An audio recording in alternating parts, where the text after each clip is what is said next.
Assalamualaikum warahmatullahi wabarakatuh. Berjumpa lagi dengan saya, Profesor Kamaruzaman Bustami Ahmad atau KBA. Nah, kita akan lanjutkan session kita tentang kajian geopolitik. Nah, dalam kesempatan ini kita akan mengupas tentang geopolitik Perang Dingin, yaitu antara Amerika Serikat dan Uni Soviet. Nah, Perang Dingin ini sendiri dimulai itu teman-teman, para sahabat, 1947 sampai runtuhnya Uni Soviet pada tahun 1991. Dan ini merupakan era ketika dunia terbelah menjadi dua kutub, blok barat yang dipimpin oleh Amerika Serikat dan blok timur yang dipimpin oleh Uni Soviet. Persaingan ini, teman-teman atau sahabat, bukan soal hanya tentang ideologi, tapi inilah sebuah pertarungan yang cukup tajam dan sangat-sangat tajam, yaitu antara kapitalisme melawan komunisme. Nah, ini kemudian berubah menjadi perebutan ruang, pengaruh dan kekuasaan global. Ini kalau kita lihat, ini ada dua simbol di sini. Nah, Perang Dingin itu melahirkan strategi militer, aliansi pertahanan, perang proksi atau disebut juga dengan proxy war, hingga perlombaan nuklir dan luar angkasa. Dunia menjadi panggung kontestasi dua raksasa, yaitu Uni Soviet dan Amerika Serikat, yang mereka keduanya itu tidak pernah atau jarang sekali, mungkin tidak pernah ya, berperang secara langsung, tapi menggerakkan seluruh channel untuk mengubah keadaan bumi ini dalam ketegangan. Dan hari ini kita rasakan juga pertarungan dua raksasa ini, yaitu Uni Soviet atau sekarang berubah menjadi Rusia dengan Amerika. Nah, Perang Dingin itu merupakan kelanjutan setelah Perang Dunia Kedua. Amerika Serikat itu muncul sebagai pemenang dari blok barat dengan kekuatan ekonomi, teknologi, dan militer yang tidak tertandingi. Kita harus ingat juga bahwasanya Amerika Serikat telah membom bom atom di Nagasaki dan Hiroshima, sehingga beberapa negara di Asia mendapat atau memperoleh kemerdekaannya. Nah, sementara itu Uni Soviet bangkit sebagai pemenang di blok timur dengan pengaruh besar di Eropa Timur dan ideologi komunisme mereka sebagai panji utama. Tadi sudah saya sampaikan bahwasanya kedua negara ini tidak pernah berperang secara langsung, tapi mereka terlibat dalam kontestasi global yang berlangsung selama hampir setengah abad. Perbedaan ideologi kapitalisme liberal ala Amerika dan komunisme ala Soviet menjadi wajah dari pertarungan yang sesungguhnya adalah perebutan pengaruh secara geopolitik. Di sini dunia itu terbelah menjadi dua blok. Eropa dipisahkan oleh tirai besi, Asia, Afrika, dan Amerika Latin menjadi ajang perebutan pengaruh. Jadi kedua negara ini menjadikan kawasan lain atau benua lain sebagai untuk merebut pengaruh mereka. NATO lahir sebagai aliansi pertahanan barat, sementara itu Pakta Warsawa menjadi jawaban dari timur. Latar belakang inilah kemudian yang menjadikan Perang Dingin sebagai salah satu periode yang paling intens dalam sejarah modern, di mana setiap konflik lokal memiliki potensi untuk meledak menjadi perang global. Kemudian dalam Perang Dingin ini, nah ini Amerika menggunakan strategi containment, menahan ekspansi komunisme di seluruh dunia. Jadi dimanapun kalau ada komunisme, maka Amerika yang paling terdepan untuk menghadangnya. Strategi ini diluncurkan atau digelorakan oleh doktrin Truman 1947 yang berjanji akan mendukung negara-negara yang menghadapi ancaman komunisme. Kemudian disusul oleh Marshall Plan yaitu bantuan ekonomi besar-besaran untuk membangun Eropa Barat agar tidak jatuh lagi ke pengaruh Soviet. Amerika Serikat juga membentuk NATO, kepanjangannya North Atlantic Treaty Organization, sebagai aliansi pertahanan kolektif. Aliansi ini bukan merupakan hanya perjanjian militer atau kerjasama militer, tetapi ini merupakan salah satu simbol dari persatuan negara Barat untuk menghadapi ancaman Soviet atau the Soviet threat. Selain itu, Amerika Serikat menggunakan kekuatan maritimnya untuk mengendalikan jalur perdagangan global dan memproyeksikan kekuasaan di seluruh dunia.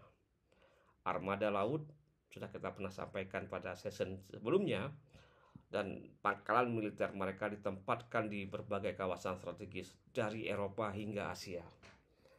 Nah, melalui strategi ini, Amerika Serikat berusaha memastikan bahwa komunisme tidak akan meluas, sekaligus memperkuat hegemonia sebagai pemimpin dunia yang bebas. Nah, sahabat, Soviet apa yang akan dilakukannya? Soviet membangun strategi globalnya dengan kekuatan militer, ideologi, dan aliansi politik. Pertama, Uni Soviet mendirikan Pakta Warsawa sebagai jawaban atas NATO. Aliansi ini menyatukan negara-negara satelit di Eropa Timur untuk menghadapi blok Barat. Kedua, strategi ideologi. Komunisme diproyeksikan sebagai alternatif sistem dunia. Soviet mendukung gerakan revolusioner di Asia, Afrika, dan Amerika Latin, dari Partai Komunis di Tiongkok hingga gerilyawan di Kuba. Ketiga, proyeksi militer.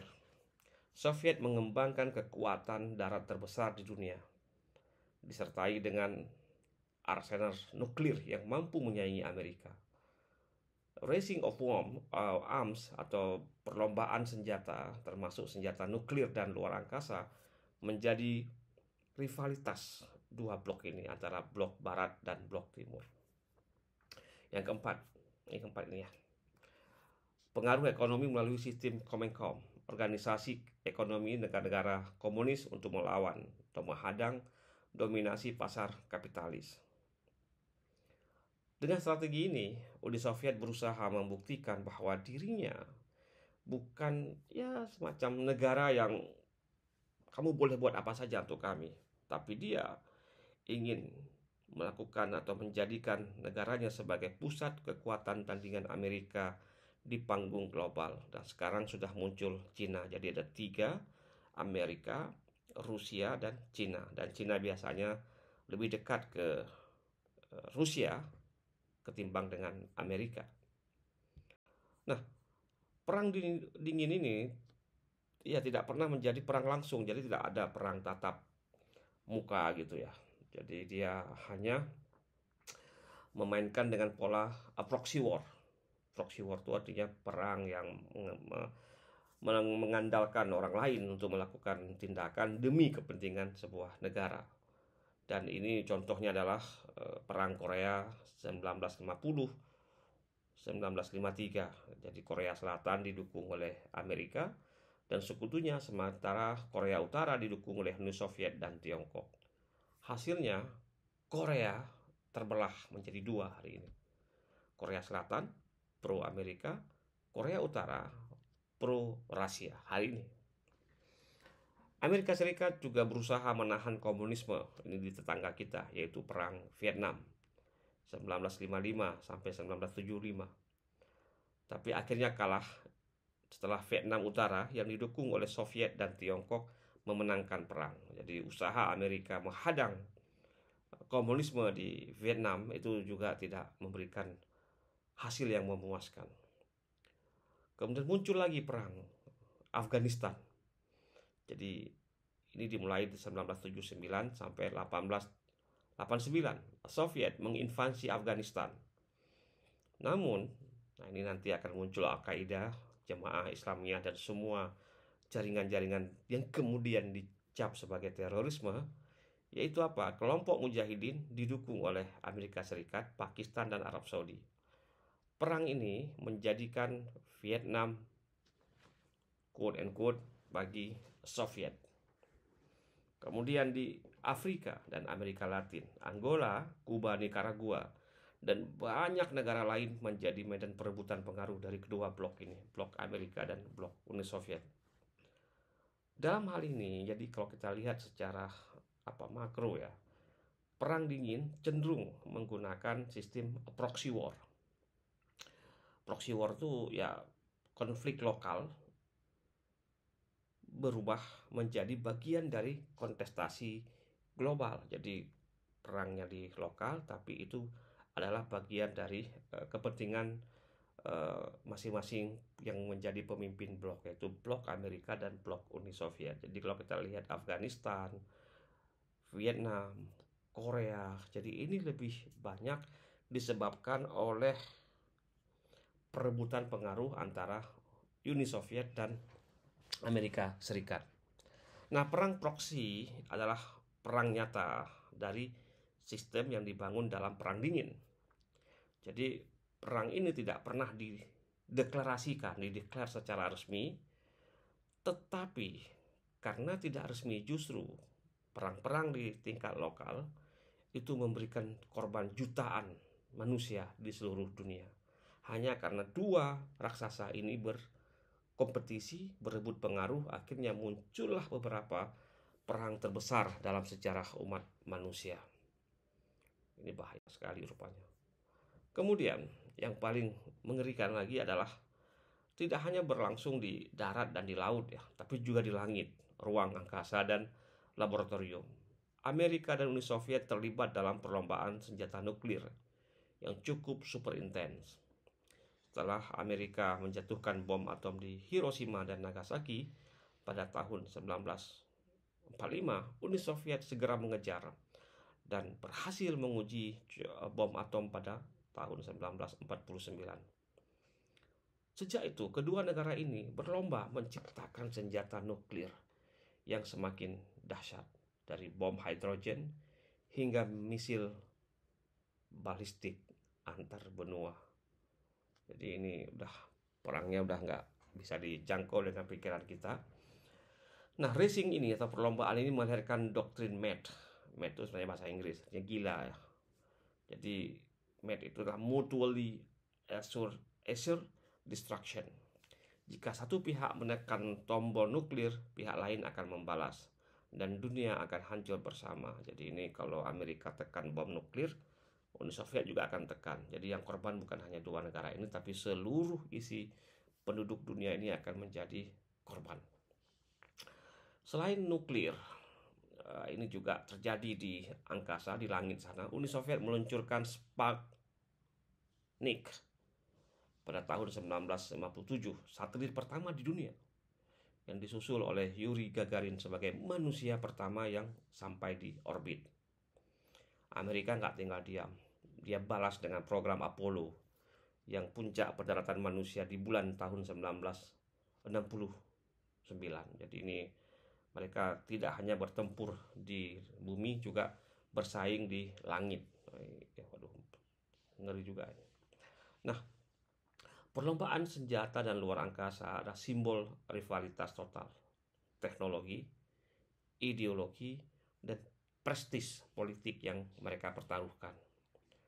Kita dulu mungkin hidup dalam bayang-bayang perang nuklir, jadi antara Amerika dan Uni Soviet ini, tapi sekaligus menyaksikan kemajuan teknologi akibat persaingan dua negara ini yang amat luar biasa. Kemudian, ini menarik, muncul orang-orang Asia atau pemimpin Asia yang menyebut mereka tidak mau terlibat dalam konflik Amerika dan Uni Soviet. Mereka menyebut dengan GNB, Gerakan Non-Blok. Gerakan ini dipelopori dari tokoh-tokoh dunia dari Asia, Afrika, dan Amerika Latin. Kita kenal di Indonesia ada Pak Karno atau Soekarno, Nehru di India, Tito di Yugoslavia, Nasir di Mesir, Kwame Nkrumah dari Ghana. Prinsip mereka adalah menolak terjebak dalam blok barat maupun timur. negara-negara anggota memilih untuk menjaga kemandirian politik, menolak menjadi pion dalam perang dingin. Mereka tidak mau dan memperjuangkan isu-isu dunia ketiga sebagai dekolonialisasi, kemudian membangun ekonomi dan keadilan global, jadi global justice. Karena itu dicetuskan Konferensi Asia Afrika di Bandung tahun 1955 yang menjadi tonggak penting menginspirasi lahirnya gerakan non-blok.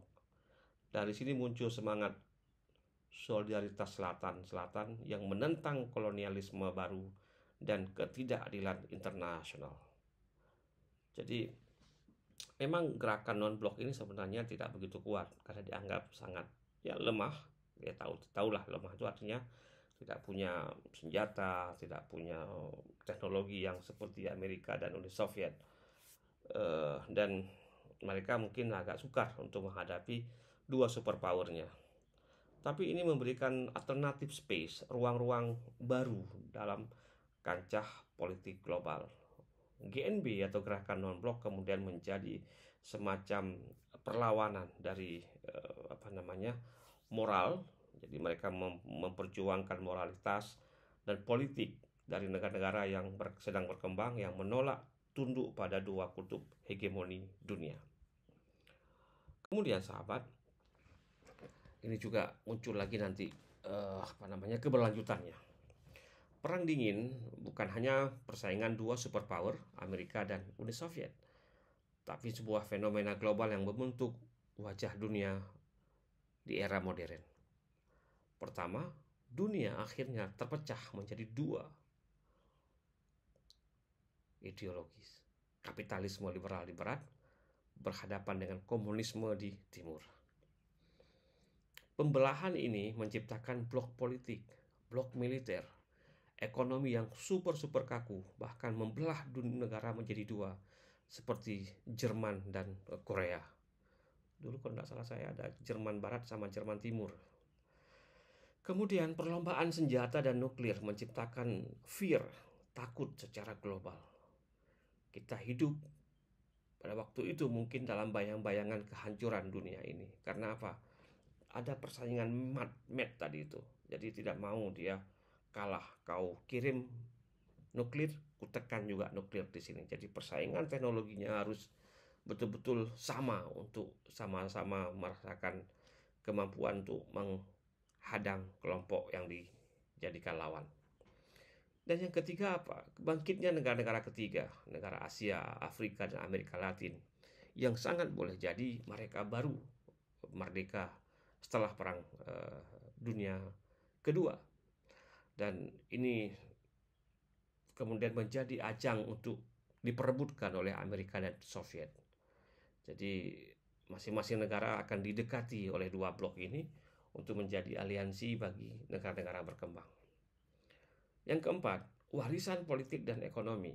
Banyak konflik hari ini yang kita lihat hari ini, Timur Tengah, Korea, dan Eropa Timur adalah jejak akibat dari Perang Dingin ini. Jadi yang kita lihat hari ini di Timur Tengah, di Asia, di Afrika, tidak akan pernah lepas dari konteks Perang Dingin. Dan sampai hari ini kita rasakan itu. Karena itu, Perang Dingin adalah fondasi dunia kontemporer. Perang Dingin melahirkan tatanan internasional baru atau disebut dengan international orders. Ketegangan permanen sampai hari ini itu antara Trump dan Putin. Sekaligus peluang besar bagi negara-negara berkembang untuk membentuk identitas sebagai negara yang berdaulat dan mandiri, tidak mau dipengaruhi oleh dua superpower ini.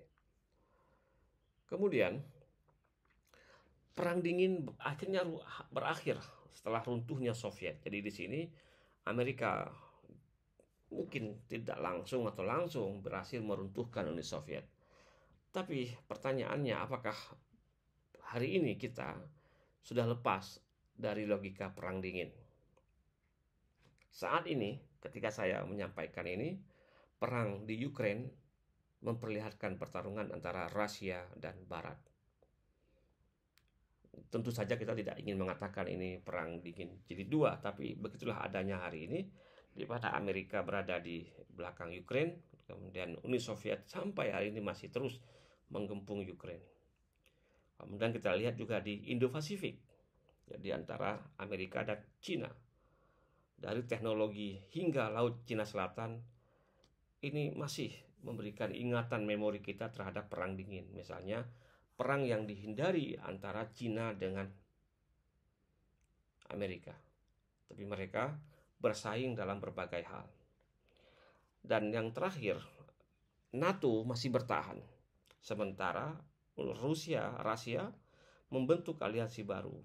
Dunia multipolar yang diimpikan banyak negara justru kembali pada pola konfrontasi dua kutub, yaitu kutub Amerika dan kutub Rusia. Nah, sahabat, ini kita sudah sampai di bagian penutup. Ada beberapa hal yang kita perlu garis bawahi. Perang dingin adalah babak paling dramatis dalam kajian geopolitik abad 20.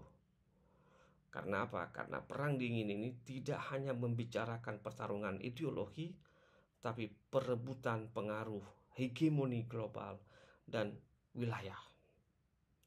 Dari strategi Amerika dengan containment, NATO dan Marshall Plan, hingga strategi Soviet dengan Pakta Warsawa, komunisme global, dan perlombaan senjata, kita melihat bagaimana teori geopolitik klasik diaktualisasikan dalam realitas modern. Kita sudah kupas di 3 season sebelumnya mengenai kajian kita tentang geopolitik.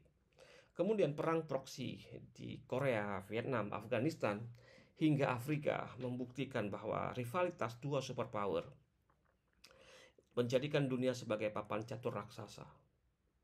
Perlombaan nuklir dari luar angkasa menciptakan ketakutan, fear yang luar biasa, tapi juga menunjukkan kemajuan teknologi yang mengubah sejarah umat manusia. Warisan perang dingin, kalau kita boleh garis bawahi, masih terasa sampai hari ini. NATO yang hidup, konflik di Ukraina, rivalitas Amerika dengan Cina yang menyerupai konsep bipolaritas baru. Jadi kita dapat mengatakan ya, misalnya perang dingin itu menjadi kayak cara kita melihat fondasi kekuatan atau peta dunia di era modern. Saya selalu membayangkan bagaimana ya dunia jika tidak ada persaingan seperti era perang dingin. Jadi tidak ada blok, hidup damai, atau jangan-jangan ini menjadi source of conflict dari dua ideologi besar, yaitu kapitalisme dan komunisme. Nah, nanti di season berikutnya, di lesson yang kelima, kita akan kupas nanti geopolitik Asia Tenggara. Kita akan balik ke kawasan kita dari kolonialisme, perang dingin hingga terbentuknya ASEAN. Dan ini menjadi sebuah arena baru yang kemudian sangat-sangat diperhitungkan. Demikian sahabat untuk sesi kita pada topik mengenai perang dingin ini. Semoga bermanfaat. Silakan Anda juga menonton video-video saya sebelumnya dan video-video lain terkait dengan persoalan geopolitik. Akhirnya saya Profesor Kamaruzzaman Bustami Ahmad mengucapkan terima kasih. Assalamualaikum warahmatullahi wabarakatuh.